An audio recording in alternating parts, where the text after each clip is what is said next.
ಇವತ್ತಿನ ರೆಸಿಪಿ ಬಂದು Surat tomato puri recipe. ಅದಕ್ಕೆ ಮಸಾಲೆ ಮಾಡಲು ಕೊತ್ತಂಬರಿ ಸ್ವಲ್ಪ,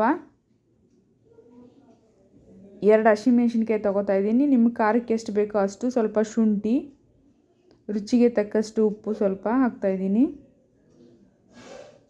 ಸ್ವಲ್ಪ ಜೀರಿಗೆ. ಇದನ್ನು ರುಬ್ಕೋಬೇಕು. ಈ ರೀತಿ ಇದನ್ನು ತರಿಯಾಗಿ ರುಬ್ಕೋಬೇಕು. ನಂತರ ನಾನಿಲ್ಲಿ ಸ್ವಲ್ಪ ಸೇವನ್ನು ಹಾಕ್ಕೊಂಡು ಅದನ್ನು ಕೂಡ ರುಬ್ಕೋತಾ ಇದ್ದೀನಿ. ಸ್ವಲ್ಪ ನಿಂಬೆಹಣ್ಣು ಇಷ್ಟು ಸಣ್ಣ ಆದರೆ ಸಾಕು.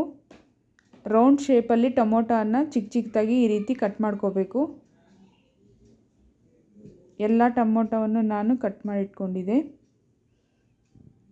1 ಬಟ್ಲಿಗೆ 2 ಸ್ಪೂನು ಅಕ್ಕಿ ಹಿಟ್ಟು, 2 ಸ್ಪೂನು ಕಡಲೆ ಹಿಟ್ಟು ಹಾಕಿ ಮಿಕ್ಸ್ ಮಾಡ್ಕೋಬೇಕು. ರುಚಿಗೆ ತಕ್ಕಷ್ಟು ಉಪ್ಪು, ಸ್ವಲ್ಪ ಜೀರಿಗೆ,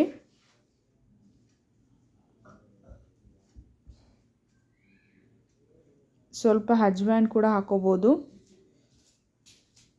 ಅರ್ಧ ಸ್ಪೂನ್ ನಿಂಬೆಹಣ್ಣು ಹಾಕಿದ್ದೆ.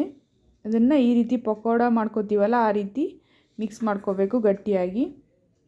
ಕಟ್ ಮಾಡಿಟ್ಟಿರುವ ಟೊಮೊಟೊಕ್ಕೆ ಅವಾಗೆ ರುಬ್ಬಿದ್ವಲ್ಲ ಕೊತ್ತಂಬರಿದು ಪೇಸ್ಟು, ಅದನ್ನು ಈ ರೀತಿ ಫಿಲ್ ಮಾಡಿಕೊಂಡು ಕಡಲೆ ಹಿಟ್ಟು ಕಲಸಿದ್ವಲ್ಲ ಅದರಲ್ಲಿ ಈ ರೀತಿ ಮಿಕ್ಸ್ ಮಾಡ್ಕೋಬೇಕು.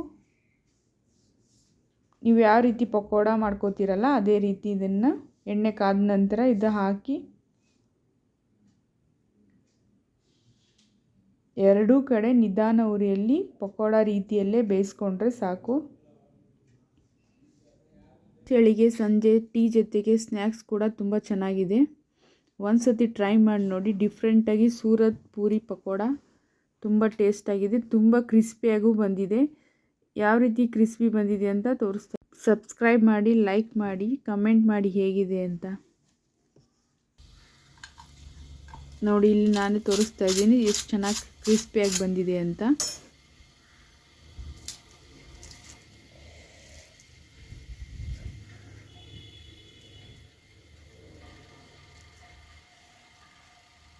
ಇದಕ್ಕೆ ಯಾವುದೇ ರೀತಿ ಚಟ್ನಿ ಸಾಸ್ ಬೇಡ, ಟೇಸ್ಟ್ ಮಾತ್ರ ತುಂಬ ಚೆನ್ನಾಗಿದೆ.